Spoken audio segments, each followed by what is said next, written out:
Fusion 360 and we're going to make a nut driver. We're going to go up to File, New Design. Get a new design. We're going to type L on the board. That's going to give us our Create Sketch. You can also go up to Create and hit Create Sketch, but L is the shortcut. I click on Front. I'm going to pick our side that we want to design on. So we're still in Sketch. We're going to go to Create. We're going to go to Polygon. Go to Inscribed Polygon. I know for a 10mm driver it needs to be 6mm, so we'll open up that and we'll hit 6 on the keyboard and enter. We can zoom in with our mouse. One thing that I learned was to press the pan. You can move this around the screen wherever you would like. Just click on that out here on the grid and it will go back to the pointer. So that's the inner diameter of our nut driver. So now we need to make the outside, so we'll circle. We'll start that in the center. Will give us enough space for some good material around there for support. So let's say we can go, let's say we go 15mm. So type 15 in the keyboard, enter. And so now to make it into a 2D, 3D it is. We will select the outer portion, press or pull. And so here's the part where you can either type in how much extrusion you would like, or you can use the push or pull arrow. So we'll go up here to our cube and move our sketch around. And when you move it, you will see the arrow. So we can press or pull. So depending on how long you want to make it, let's make this one really long. So we're going to move our area right here to where we can see what we're doing. Click on the grid to get it back to the selector. So let's make it 35mm. Press enter. And so we'll go back over here and click front of cube. And so we need us a handle. So we're going to go back to Create Sketch. You can either hit L for the shortcut or Create Sketch. We're going to pick the side we want to work on. And then we're going to go up here and do a 2-point triangle. So we want to make this, let's see how big we want to make it. I want to make it just to cover the wrench. So we're going to track down here. And let's see what we got here. We got, that's 50mm. So to the center, it's 25, so 50 would be exactly across. And so then we want to go up to the top. I'm sure I'm not using all the accurate terms. Okay, so now we've made our 2-point rectangle. We're going to right click, press or pull. We're going to select this big triangle that we just made. Rectangle, that is, not triangle. And then we can pull it in either direction. So we're going to pull it out to, let's say, 20mm was a good size for the one in the video. Let's go down here and move the screen again. So we're going to go to 20, press enter. And then to make it look nice, we'll knock the edges off by putting chamfers or fillets. Chamfer or fillet. So you can right click on the line that you want to work on and you can select fillet or chamfer. So we'll fill it to make a rounded edge. And so you have your arrow here again.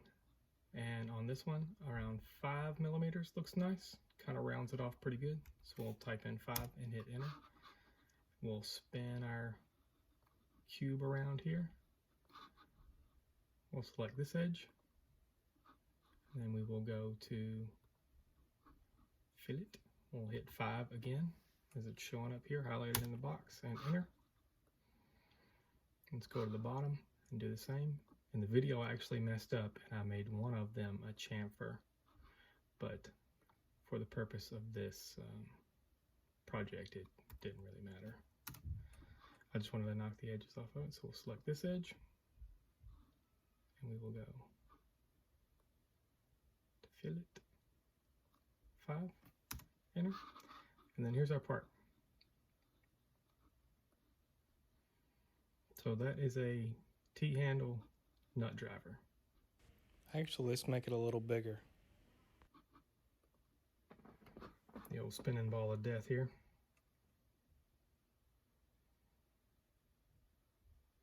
As AVE calls it, the confuser. Let's make our nut driver quite a bit longer. Let's make this nut driver 125 millimeters, make it a really long one. There we go. Actually, what we can do, we can adjust our handle now too. Go over and select this side. I'm going to press or pull. Let's make that quite a bit bigger. Get a better look at the way it's going to look. It's going to look good right there. 30. Enter. Select this side, then right click, press or pull.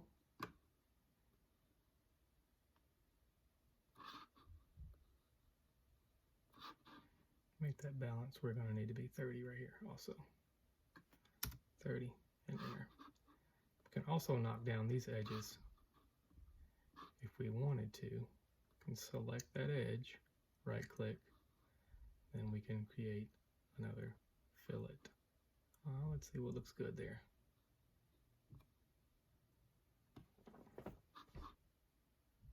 Let's try 5 for continuity. Looks good. We'll go to the other side.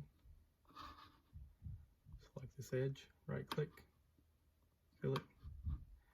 We'll type in 5, just like the other side. And that looks good. We've got our part here. So we're going to go up here to File, and you have to name your part. So we're going to save.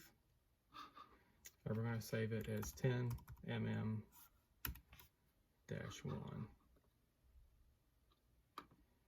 And so then after it's saved, we can go to File, and we can go to Export. To get it out to Cura, we have to put it into a STL file. So when it says Type, you go down to STL files, and your location, mine is set to desktop, and export. This can take some time to get it to export it to STL. So while that's loading, let's talk about shrinkage and size. So a good thing to have is a set of calipers. I just have a cheap set. I've got some good ones too, but I keep the cheap set here on my desk. Talk about the shrinkage of 3D printing. So you can print you an XYZ cube. You can do it with every new filament that you get. I'm using cheap white PLA for this project as it's not a fitted part, but it's supposed to be 20 millimeters if you print your XYZ cube. And so you can see I am 0.2 millimeters off on that axis. So there is some shrinkage, and then there's also a corner where mine on the bed lifted up here. So you got to figure in for shrinkage when you're making a part like this. So a 10 millimeter screw, nut, whatever you want to call it, right on the flats is going to be 10 millimeters. I don't know if you can see that. 10 millimeters. So you need to make your part bigger than 10 millimeters. Now, I made mine quite a bit bigger, as I made mine 6 millimeters radius. So 12 millimeters across is actually how big I made my part to fit a 10. Looks like that would be super loose, but by the time you print it, it actually prints and fits really nicely for a 10 millimeter for me with this particular PLA white filament. All right, we're all finished up here. So we're gonna go close. We're gonna go down to Cura. Open Cura. This is the one I made in the video. We're going to new project. Yes, don't need the old project. 10 millimeter -1. So actually I flipped my part straight up because I don't have a problem printing it that way. So we'll flip it straight up in the air. I have pretty good adhesion right here on the bed. I could make a raft if I needed to, but with this particular PLA and my bed, I don't have any problems. So we have PLA, and I've got a 0.6 nozzle, printed at draft quality just for speed. Infill density 20 is fine on this. Just go with the standard settings. Print temperature 200 works good for this filament, and the build plate temperature at 60 seems to work just fine. So we'll slice it. 2 hours and 23 minutes. And just to be sure that nozzle can handle this, we'll hit preview. And for sure, we see yellow all the way to the top, so we know that the nozzle is actually going to travel all the way to the top. And we're going to save it to our removable drive and eject.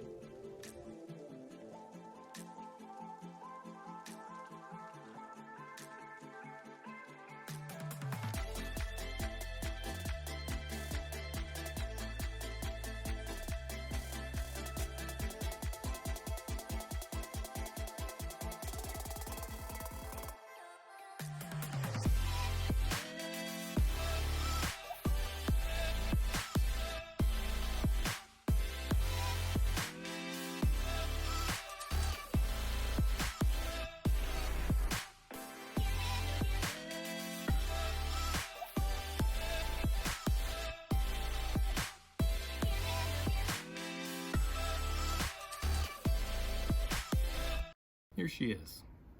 Turned out very nice. Now, I'd be lying to you if I said this came out the first time. I actually had 2 that failed.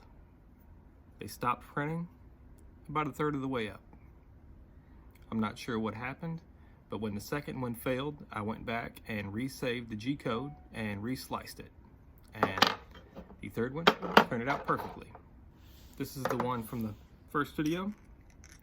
Also, I did some testing before I made the video for size.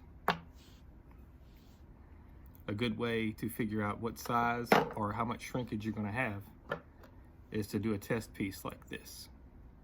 Just make a small one and then test it. Let's see how much torque we can actually put on this.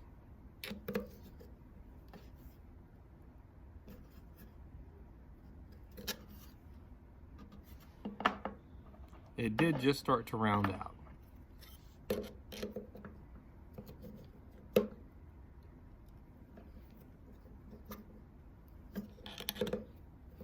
And that's it. I've rounded it out. For a project like this that doesn't have much torque, something like this will work fine.